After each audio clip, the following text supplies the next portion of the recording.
Depuis le 29 novembre 2011, le président Laurent Gbagbo est en prison à La Haye après avoir été torturé pendant 8 mois à Korogo, au nord de la Côte d'Ivoire. L'audience de confirmation ou non des charges contre lui aura lieu le 13 juin 2014. À cette occasion, la procureure Fatou Bensouda a déposé auprès des juges de la CPI, la Cour pénale internationale, un document amendé de notification des charges. Après une analyse des contenus, naturellement, ce document suscite des remarques. Dans ce sens, nous allons recueillir dans cet entretien, nous allons recueillir l'avis du docteur Bertin Kadé. Je rappelle que M. Bertin Kadé est ancien ministre de la Défense et ancien conseiller spécial du président Laurent Gbagbo, chargé de la Défense et de la Sécurité. Bonsoir, Monsieur le ministre. Bonsoir. Je l'ai dit en introduction, le document que Fatou Bensouda a déposé à la CPI suscite naturellement des remarques. Alors, quelle est votre première remarque? Bonsoir. Lorsque je parcours toute la littérature accusatoire à l'encontre du président Laurent Gbagbo, je suis à la fois triste et révolté parce que je pense que le président Laurent Gbagbo n'est pas ce que ses détracteurs veulent qu'il soit. Le président Laurent Gbagbo est victime d'une injustice qui ne dit pas son nom. J'ai été un membre du gouvernement du président Laurent Gbagbo, puis ensuite son conseiller. Et durant mes 9 ans que j'ai passé à ses côtés, j'ai eu le privilège de servir un homme de paix, un démocrate, mais surtout un républicain qui a une haute idée de la fonction de président de la République et du service de l'État. Le document amendé dont il est question intervient à la suite, n'est-ce pas, de la décision prise par les juges de la CPI d'ajourner l'audience de confirmation des charges parce que, au vu des insuffisances constatées dans les preuves présentées par le procureur, les juges ont donc estimé que ces preuves n'étaient pas suffisantes pour envoyer le président Gbagbo en procès. Ils ont alors demandé au procureur d'apporter des éléments additionnels ou de faire des enquêtes complémentaires pour étayer certains points de ces accusations. Et donc le document amendé des charges qui intervient en janvier 2014 vient donc en réponse à la demande formulée par les juges de la CPI. Monsieur le ministre, qu'avez-vous retenu de ce document amendé de notification des charges contre le président Laurent Gbagbo relativement aux accusations portées contre lui? Pensez-vous qu'il répond aux préoccupations des juges? Je n'ai pas la prétention de me substituer aux juges. Il leur appartient donc d'examiner le document apporté par le procureur et d'en décider. Mais toutefois, ce que je peux dire, c'est que le document amendé des charges dit que le président Laurent Gbagbo a mis en place une politique, a conçu une politique, un plan commun pour exterminer, pour éliminer des populations pro-Ouattara.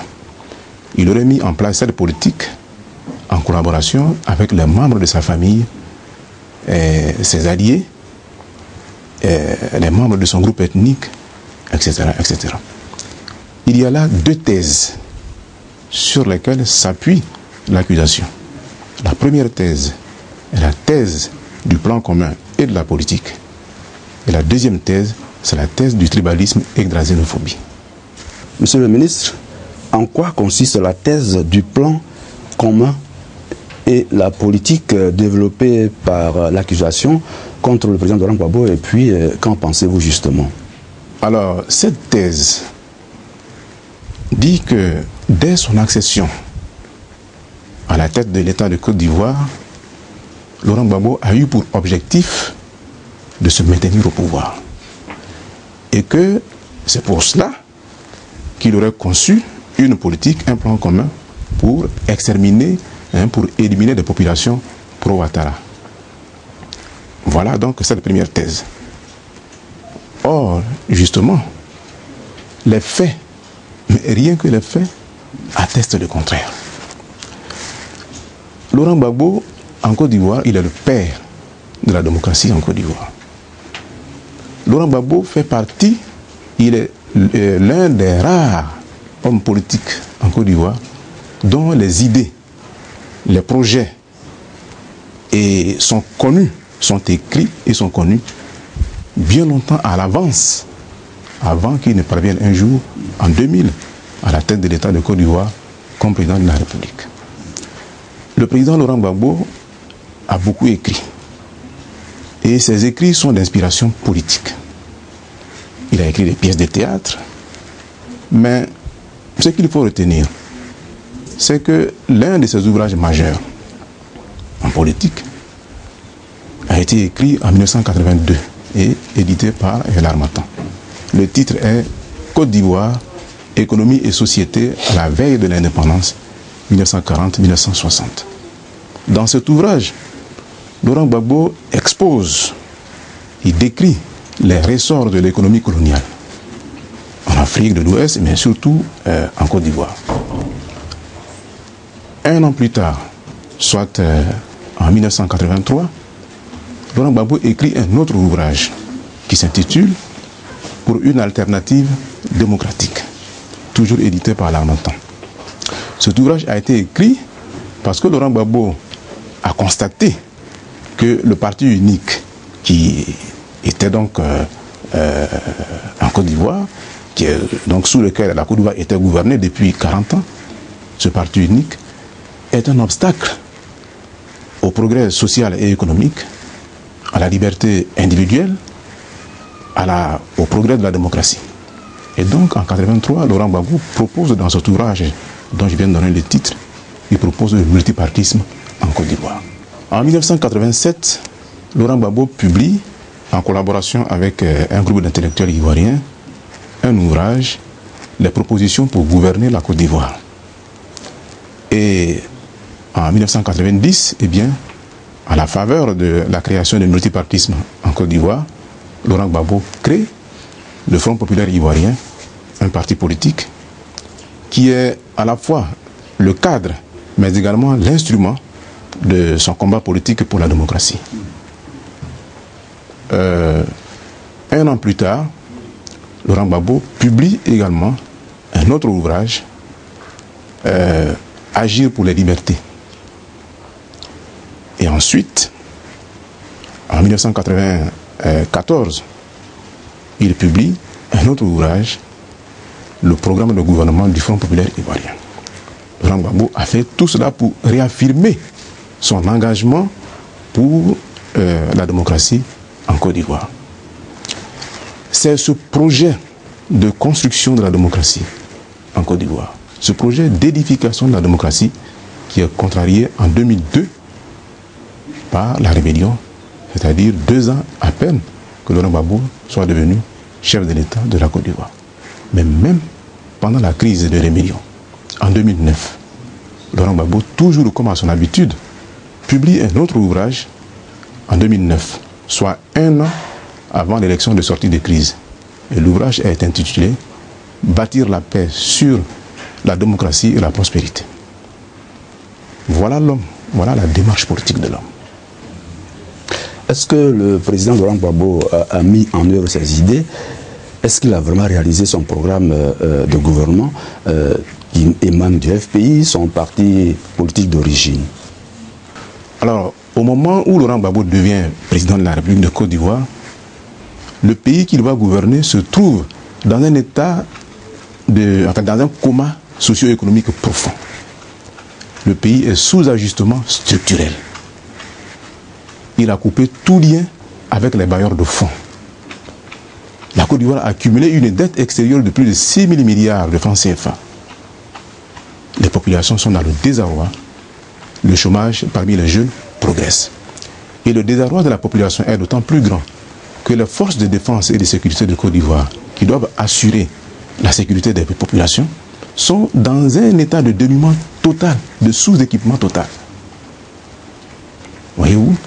Et donc, voilà le pays que Laurent Gbagbo trouve et qu'il va gouverner. Vous avez énuméré un certain nombre de difficultés auxquelles a été confronté le président Laurent Gbagbo. Alors, qu'est-ce qu'il a fait justement pour faire face à ces problèmes?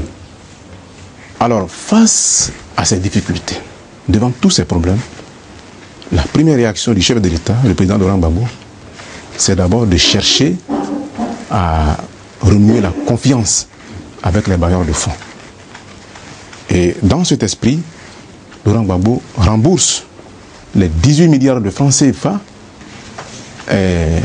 cumulés, n'est-ce pas, qui ont disparu dans les caisses de l'État sous la présidence du président Bédié. Le président Laurent Gbagbo renoue avec les bailleurs de fonds et également avec l'Union européenne. Et le président Laurent Gbagbo assainit également les finances publiques à travers des mesures budgétaires internes. Il est le père du budget sécurisé, il est le père du budget de sauvegarde, qui sont des mécanismes internes de financement de l'économie nationale à partir des ressources propres à la Côte d'Ivoire. Voilà donc ce que fait Laurent Gbagbo. Monsieur le ministre, selon le document de notification des charges contre Laurent Gbagbo, c'est la disparition en 1993 du premier chef de l'État ivoirien, le président Félix Houphouët-Boigny, et les batailles de sa succession qui sont à l'origine de la crise ivoirienne. Alors, je voudrais avoir votre analyse sur ce sujet. Comment la thèse de la gouvernance tribale est-elle développée dans le document amendé des notifications des charges contre le président Laurent Gbagbo? Le président Laurent Gbagbo n'est pas membre de la famille politique du Houphouët-Boigny qui est le PDCI-RDA. Il n'est donc pas concerné par les problèmes de succession au sein de cette famille politique. Mais nous parlons de l'État de Côte d'Ivoire. Et un pays, un État, ce sont les lois qui le gouvernent. Le président Houphouët-Boigny est un être humain. Nous savons tous. Et son destin est connu, il est commun au destin de tout être humain. Je pense que la question centrale autour de laquelle le débat doit donc se tourner, c'est la question du respect des institutions nationales que le Houphouët-Boigny nous a données. Dans toutes les démocraties du monde, ce sont les règles démocratiques qui gouvernent et qui s'appliquent. Je vous donne un exemple. L'exemple de la France, parce que c'est le pays dont nous avons hérité les institutions. En 1969, le général Charles de Gaulle, qui est considéré dans ce pays comme étant l'homme providentiel, parce qu'il a contribué à libérer son pays de, comment dirais-je, de l'occupation allemande, le général Charles de Gaulle a quitté le pouvoir en 1969. La France ne s'est pas écoulée. C'est le sénateur Alain Poher, qui était à l'époque donc président du Sénat, qui est venu assurer l'intérim de la présidence selon la constitution de la 5e République française. Le sénateur Alain Poher lui-même, il était candidat en juin 69 contre Georges Pompidou. Il a perdu les élections et Georges Pompidou a gagné à plus de 58%. En 1974, lorsque Georges Pompidou meurt, le même Alain Poher, et toujours selon les règles constitutionnelles, est venu assurer encore l'intérim de la présidence. C'est dire ici que la disparition d'un homme ne doit pas constituer un frein au progrès d'un pays. Revenons sur la Côte d'Ivoire. Le président Houphouët-Boigny a fait beaucoup pour la Côte d'Ivoire, mais il nous a laissé une constitution. Et en 1993, au moment où Houphouët-Boigny disparaissait, les textes de la constitution, en son article 11, prescrit que c'est le président de l'Assemblée nationale qui assure son intérim et qui finit le mandat du président de la République.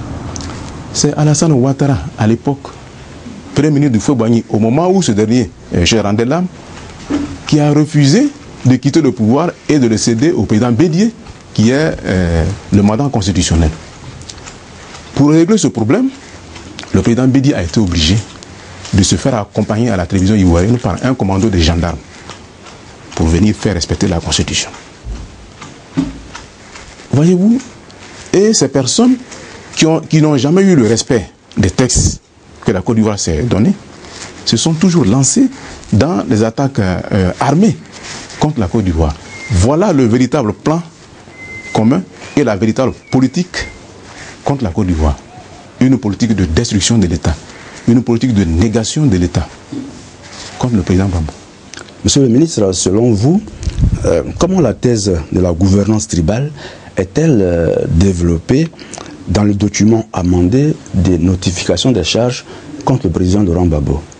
Alors, la thèse qui consiste à dire que Laurent Gbagbo a gouverné avec les membres de sa famille, les membres de son groupe ethnique, avec ses alliés, les alliés donc des BT, qui sont les guerriers, avec des mercenaires, avec des milices, etc.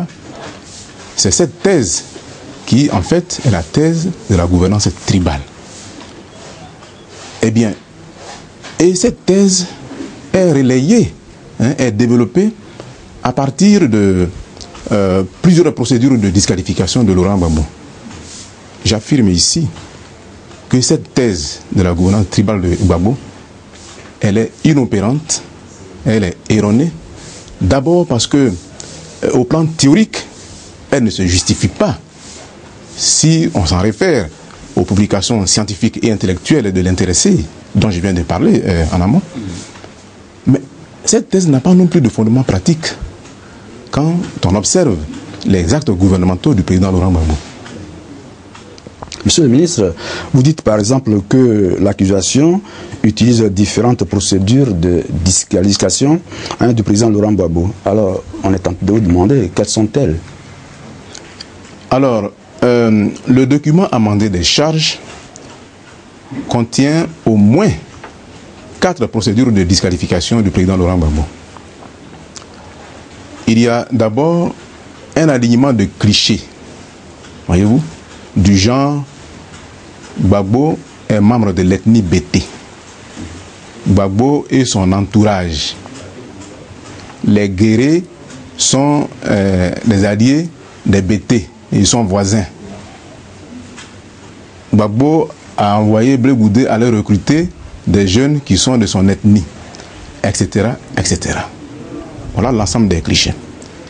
Et quand vous finissez de parcourir tous ces clichés, eh bien, vous vous retrouvez exactement comme en Afrique du Sud dans les années 80, sous le règne de l'apartheid.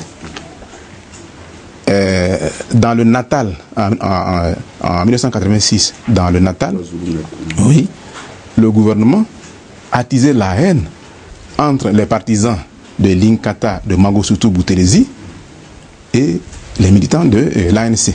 Une guerre fratricide a eu lieu en 1986. Elle s'est soldée par, elle s'est soldée par 10 000 morts. À cause justement de ces anathèmes. La même chose s'est produite au Rwanda en 1994. Ce sont les mêmes clichés qui circulaient. Donc voilà une première procédure de disqualification. L'autre procédure de disqualification consiste à utiliser des termes BT, guéré, c'est-à-dire des termes qui sont empruntés à l'anthropologie coloniale. Tout ceci pour dire que Gbagbo est de l'ethnie BT et qu'il gouverne avec sa famille. Voilà. Monsieur le ministre, peut-on savoir en quoi consiste le troisième procédé d'accusation, n'est-ce pas, de la Cour pénale internationale? L'autre procédé consiste à dire Gbagbo et son entourage. Ça veut dire quoi? Ça veut dire que Gbagbo a nommé des gens qui sont à sa dévotion. Or, le président Gbagbo, il est président de la République de Côte d'Ivoire. Il n'a pas un entourage. Il a un cabinet ministériel, c'est-à-dire il a un gouvernement composé de ministres. Il a un cabinet du président de la République dans lequel les fonctionnaires sont nommés en fonction donc de leurs compétences. Ils sont issus de toutes les régions de Côte d'Ivoire et ces nominations obéissent aux règles de fonctionnement dont la Côte d'Ivoire s'est dotée. Voilà l'autre procédure. Mais il y en a d'autres. Il y a une autre procédure qui consiste à éluder des informations qui vont venir discréditer la thèse en question. C'est quoi, par exemple? Quand on décline le statut matrimonial de Gbagbo dans le document amendé des charges, voilà ce qui est écrit. Gbagbo est membre, Gbagbo est originaire donc de pays BT, il est chrétien, hein, il est d'une famille chrétienne, catholique. Il a épousé Simone Gbagbo, chrétienne, et il a épousé traditionnellement Nadiena Bamba. Point. Or, nous savons que dans cette formulation, quelque chose se cache. Pourquoi, au moment où on décline le statut matrimonial de Gbagbo et que on dit que Simone Gbagbo est chrétien, pourquoi on ne décline pas la religion de Nadiena Bamba? Or, justement, c'est parce que Nadiena Bamba est musulmane pratiquante, voyez-vous, elle est du nord de la Côte d'Ivoire. Donc, comment se fait-il que Gbagbo Laurent, qui n'aime pas les musulmans, les gens du nord, va épouser une fille du nord de religion musulmane? Voyez-vous? C'est ça.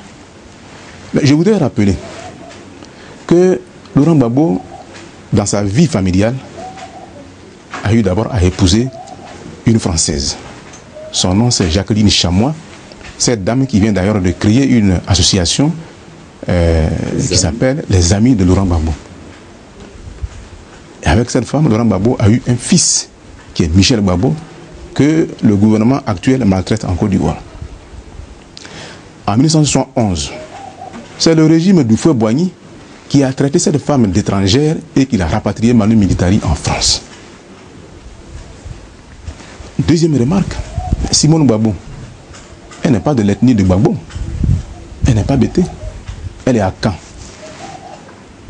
Alors, un homme qui a décliné un tel choix de vie ne peut pas être un homme tribaliste, ça n'a pas de sens. C'est pourquoi j'ai dit, dire que Laurent Gbagbo est tribaliste, ça ne s'adresse pas à celui-là, parce que Gbagbo là n'est pas celui que les gens veulent qu'il soit. Monsieur le ministre, vous venez de parler du troisième procédé de l'accusation de la Cour pénale internationale. Alors, quel est le quatrième procédé? Alors, sur le quatrième procédé de disqualification du président Laurent Gbagbo, il s'agit ici, manifestement, pour le procureur de la CPI, d'opposer les différents groupes ethniques de Côte d'Ivoire les uns aux autres. Car dans le contexte d'une crise qui a concerné toute la Côte d'Ivoire entière, pourquoi isoler les BT, les Guérés et quelques groupes qui seraient donc contre les gens du Nord? Une telle procédure amène forcément, expose ces peuples, ces populations aux autres groupes. Et au lieu que ça crée de la cohésion, que ça renforce la réconciliation, bien au contraire, ça attise la haine. Je dois dire ici que Laurent Gbagbo est le chef de l'État qui a pris une loi contre le tribalisme en Côte d'Ivoire. C'est la loi de 2008. En Côte d'Ivoire, selon cette loi, quiconque est coupable de tribalisme, de xénophobie et autres, eh bien, est emprisonné pendant 5 ans. Et il paye au moins 5 millions d'amende, de francs d'amende. 5 millions de francs CFA d'amende. Voilà ce qu'a fait Laurent Gbagbo. Mais Laurent Gbagbo n'est pas tribaliste. Loin de là. C'est un véritable républicain. Regardons un peu ses actes de nomination. À la présidence de la République, Laurent Gbagbo, pendant 10 ans, a eu un seul président et un seul directeur de cabinet. C'est un Baoulé, il est du PDCI. Il s'appelle Inzi Paul David. Le secrétaire général de la présidence de la République de Côte d'Ivoire, pendant 10 ans, sous Laurent Gbagbo, il s'appelle Amédée Kwasi Blé. C'est un Baoulé, il est du PDCI. Le directeur financier de la présidence de la République de Côte d'Ivoire, sous Laurent Gbagbo, pendant 10 ans, il s'appelle Jacques Anouma. Il est Atié, il est du PDCI. Son second, le second du secrétaire général de la présidence, il s'appelle Sangolobé Abou. Il est du Nord, c'est un Guimini. Voyez-vous? Et le second, Danoma Jacques, directeur financier, il s'appelle Nda. C'est un Baoulé. Voyez-vous? Donc, Laurent Gbagbo a eu à travailler avec toute la Côte d'Ivoire. Mais ça, c'est au niveau du cabinet du président de la République. Mais prenons les premiers ministres sous Gbagbo Laurent. Laurent Gbagbo a eu au moins 4 à 5 premiers ministres qui sont passés. Parmi ces 5 premiers ministres, il n'y a aucun qui soit bêté. Il y a eu Afingessa, qui est Agni, qui est du Front populaire ivoirien. Il y a eu Seydou Eliman Diara, qui est du Nord, qui est malinqué. Il est du PDCI, RDA. Il y a eu Charles Konambani, qui est Baoulé et qui est du PDCI, RDA. Il y a eu Guillaume Soro, qui est Senoufo, et qui est du Nord. Et il y a eu Gilbert Akemumbo, qui est Atié, qui est à Caen. Donc, prenons ensuite, mais ça c'est au niveau des premiers ministres, mais prenons les présidents d'institutions. Il y a 9 présidents d'institutions en Côte d'Ivoire. Sur les 9 présidents d'institutions, il n'y a aucun BT, c'est-à-dire aucun membre de l'ethnie de Gbagbo. Bien au contraire, il y a des gens du PDCI, originaires du Nord, originaires du Sud, originaires de l'Est, et ainsi de suite. Il y a des malinqués, etc., etc. Donc Laurent Gbagbo n'est pas l'homme d'un groupe ethnique. Tout ce que les gens disent sur lui, concernant sa prétendue tribalité, eh bien, c'est faux. Ce n'est pas justifié. Monsieur le ministre, dans votre argumentation, vous voulez dire que sous le président Laurent Gbagbo, les nominations dans les administrations et l'armée ne sont pas empreintes, n'est-ce pas, de tribalisme. J'affirme que les nominations faites par Laurent Gbagbo ne sont pas empreintes de tribalisme. Et je défie quiconque de m'apporter la preuve du contraire. Je vais vous donner 2 exemples. Le premier, c'est au ministère de la Défense. Laurent Gbagbo a eu, pendant 10 ans, 7 ministres de la Défense qui se sont succédés à la Défense. J'ai dirigé ce ministère-là pendant un moment. Mais dans ce ministère, il y a 3 Baoulés, dont 2 sont du PDCI. Amani René, Afin Kwasi. Le 3e, il est du FPI, il s'appelle Amani Nguessan Michel. Ensuite, il y a eu Dogou Alain, qui est Dida Kwasi Moïse, et Dida, et moi-même. Donc, Laurent Gbagbo a eu 7 ministres de la Défense. Par contre, et à titre de comparaison, pendant 40 ans, de 1960 jusqu'à 1993 d'abord sous Oufé-Boigny, et puis ensuite de 1993 à 1999 sous Konabédien. Et bien sous ces 2 présidents de la République, toutes les personnalités qui ont exercé en tant que ministre au poste de ministre de la Défense sont invariablement sortis du même groupe ethnique que ces 2 présidents. C'est-à-dire ils sont baoulés. Or Gbagbo en 10 ans, il en a changé jusqu'à 7. Qui dit mieux? Pendant la transition militaire, le général Gueye lui-même, il était ministre de la Défense. Et je n'ose même pas m'appesantir davantage sur la situation, sur la gouvernance actuelle, qui se qualifie lui-même, enfin, elle-même, de gouvernance ethnique, gouvernement par rattrapage. Je n'ose même pas parler de ça, tellement les injustices sont criardes. Donc on ne peut pas comparer la gouvernance de Gbagbo à la gouvernance des autres. Gbagbo n'est pas tribaliste. Et sous la gouvernance actuelle de M. Ouattara, tous les postes, la quasi-totalité des grands postes, les hauts postes de responsabilité sont détenus par les membres de l'ethnie de Alassane Ouattara. Ils sont tous du nord. Ils sont Dioula et ils sont tous du nord.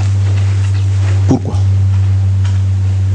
Quand vous prenez la gendarmerie, tous les responsables sont du nord. Vous prenez n'importe quel secteur de la vie économique en Côte d'Ivoire, ils sont Dioula. Pourquoi? Qu'est-ce qui justifie cela?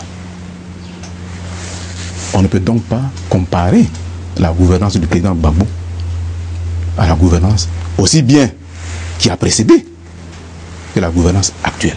Cette gouvernance elle-même est qualifiée de gouvernance ethnique. Et le mot, l'expression est de M. Ouattara lui-même.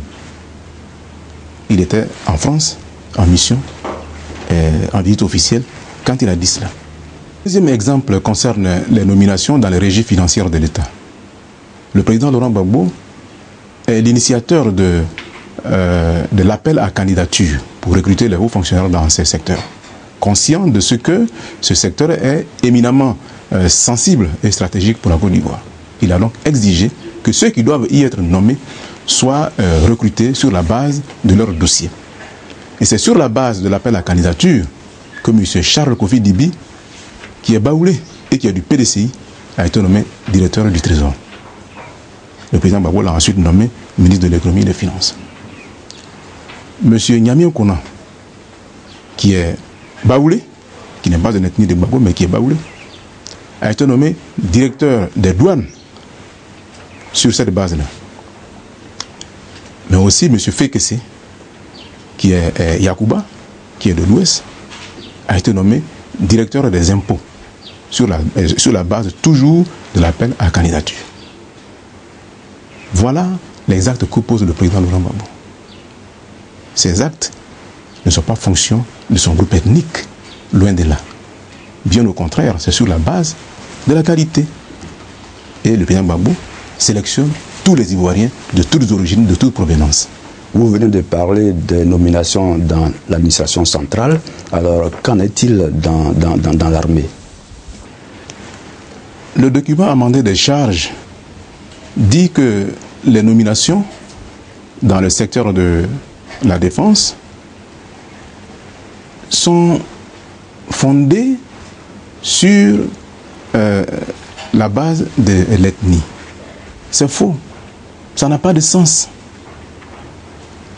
Je voudrais vous dire, et j'affirme ici, et je défie quiconque de me donner la preuve du contraire.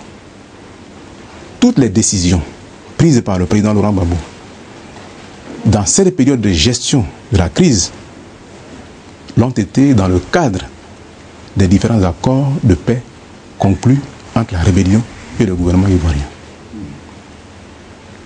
Les accords de paix de Dinas Marcoussi de 2003, les accords de Pretoria de 2005, les accords de Ouagadougou de 2007, et ainsi de suite. Toutes les décisions, y compris les promotions et les nominations au sein de l'armée, sans fonction, ont respecté ces accords. Je suis en mesure de vous donner un tableau récapitulatif des actes posés par le président Gbagbo. Le tableau qui met en face les exigences des accords et les réponses apportées par le président Gbagbo. Je donne seulement quelques exemples, 2 ou 3. L'accord de Dinas Marcoussi de 2003 a demandé que le président Gbagbo prenne une loi d'amnistie pour amnistier les rebelles qui sont venus attaquer son régime. Le président Gbagbo a pris cette loi d'amnistie. C'est la loi numéro 309 de 2003. L'accord de l'accord de Ouagadougou, l'accord de 2007 de Ouagadougou, a demandé également au président Gbagbo de prendre une loi d'amnistie contre les mêmes rebelles. Eh bien, en avril 2007, le président Gbagbo a fait prendre cette loi d'amnistie.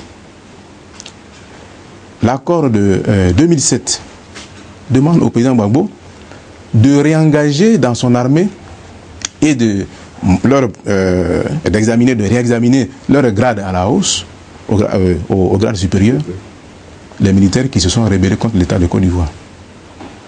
Le président Gbagbo a pris des décrets dans ce sens. Ces décrets sont référencés. Bref, tous les actes dans le secteur de la défense et de la sécurité pris par le président Gbagbo dans cette période-là sont en conformité avec les accords de paix qu'il a signés.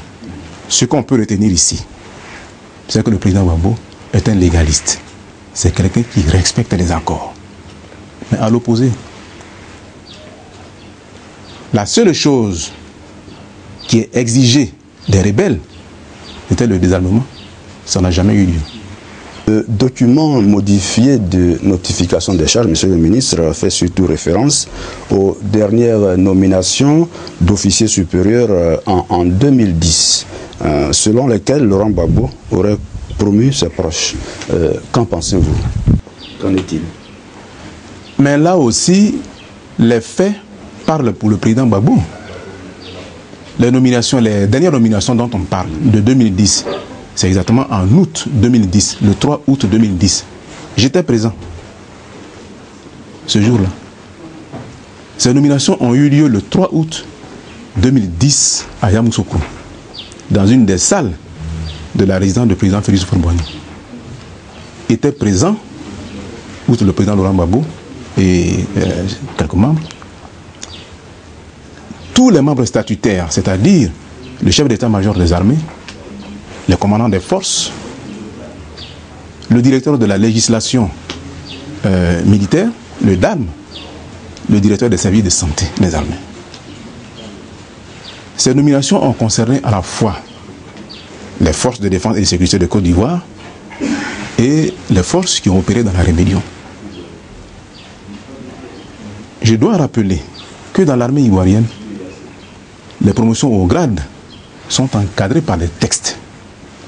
Les proposables sont sélectionnés dans leur unité d'origine et tous les dossiers arrivent, n'est-ce pas, au sein d'une commission de jeu d'arbitrage. Ce jour-là, les dossiers des éléments de la rébellion ne sont pas passés par cette procédure. Mais le président Gbagbo, pour la paix en Côte d'Ivoire, a accepté que ces dossiers soient examinés. Et c'est à l'issue des délibérations que le lieutenant-colonel Karim Ouattara a été promu colonel. Karim Ouattara, il est issu de la rébellion. Le lieutenant-colonel Soumaoro Gaussou a été promu colonel plein. Il est issu de la rébellion. En plus de ces personnes-là, il y a plusieurs autres officiers de l'armée, enfin, disons d'éléments qui sont issus de la rébellion, qui ont été promus ce jour-là. Ce n'est donc pas une nomination qui a été faite sur des bases ethniques. Et j'ajoute que pour la première fois, c'est à cette occasion, pour la première fois, qu'une dame, Madame Kwame Akissi, médecin, a été promue au grade de colonel-major, la plaçant directement dans le starting block des futurs généraux de la Côte d'Ivoire. Madame Kwame Akissi, elle n'est pas bêtée, elle est baoulée, elle n'est pas de l'ethnie de Bambo. Je pense que si elle a été nommée à ce poste, à ce grade, c'est parce qu'elle est ivoirienne tout court et elle mérite son grade. J'ajoute enfin que ce jour-là, le chef d'état-major particulier du président de la République, le général Touvouli Bizobo, c'est à cette séance qu'il a été nommé, qu'il a été promu général de corps d'armée. Par erreur, car étant déjà à la retraite, il ne devait plus prétendre à des promotions. Donc, après la séance, le DALM, le directeur de l'administration et de la législation militaire, a attiré l'attention du président de la République que nous avons commis une erreur. Séance tenante, le président Gbagbo a exigé que son grade lui soit retiré. Et cela a été fait. Et le décret qui devait être publié ce jour a été publié finalement le 5 août 2010. Voilà. Sur cette question, voilà les faits et rien d'autre. Monsieur le ministre, qu'en est-il de la dotation des unités militaires en armement? Est-elle vraiment faite sur des bases ethniques, comme le dit le procureur de la Cour pénale internationale? C'est totalement irréaliste de faire croire que les dotations en armement seraient faites sur les bases ethniques. Ça n'a pas de sens. Je vous donne quelques exemples. En Côte d'Ivoire, sous Laurent Gbagbo, il y a 4 principales unités d'élite, les plus dotées, les plus équipées. Et cela, malgré le sous-équipement général de l'armée ivoirienne. Ces 4 unités sont le GEB, le groupement des escadrons blindés de la gendarmerie nationale. Il y a l'IUGN, l'unité de la gendarmerie, l'unité d'intervention de la gendarmerie nationale. Il y a le BASA, le bataillon d'artillerie solaire donc de l'armée. Et il y a Fumako, les fusiliers marins de la marine. Voilà les 4 unités les mieux équipées à l'époque. Et cela, comme je l'ai dit, malgré le sous-équipement général de l'armée ivoirienne. Mais ces 4 unités dont je viens de parler ne sont pas dirigées par la BT. Le GEB est dirigé par ABI, c'est un Baoulé. Fumako est dirigé par Kona Boniface, c'est un Baoulé. L'IUGN est dirigé par Ali Bassante Badara, c'est quelqu'un du Nord. Et le BASA est dirigé par Dadi, c'est un Dida. Voilà. Ça n'a pas de sens. Il ne faut pas faire croire ce qui n'est pas vrai. Le ministre, nous sommes donc au terme de cet entretien. Que pensez-vous qu'on doit retenir de votre argumentation sur le thème que nous avons eu la charge de débattre ce soir? Ce que je voudrais qu'on retienne, c'est qu'en vérité, l'accusation de sectarisme, de tribalisme, de gouvernance tribale contre Laurent Gbagbo, les faits montrent que ça n'est pas justifié. Ça n'est pas justifié. Il y a une dérive tribale, manifestement, développée dans le document à manière de charge. On a projeté des images, des clichés, rien que pour salir un homme, un véritable démocrate, un républicain, quelqu'un qui, toute sa vie, a travaillé sans violence, a géré les questions touchant la Côte d'Ivoire de façon conciliante, de façon avec le dialogue, dans la discussion, toujours prêt à discuter. C'est Laurent Gbagbo qui est le père de l'expression « asseyons-nous et discutons ». Il se trouve qu'aujourd'hui, c'est ce monsieur qui se trouve à La Haye. Alors que tous ceux, les vrais, comment dirais-je, responsables de la rébellion, du mal survenu en Côte d'Ivoire, aujourd'hui, c'est eux qui sont à la tête de l'État de Côte d'Ivoire. Si on a donné le pouvoir à ces personnes, mais au moins que celui qui n'a rien fait, on le laisse tranquille, pour qu'il mène sa vie tranquillement. Donc je pense que Laurent Gbagbo aujourd'hui se trouve face à la conscience du monde. Il subit une injustice criarde, mais il est face à la conscience du monde.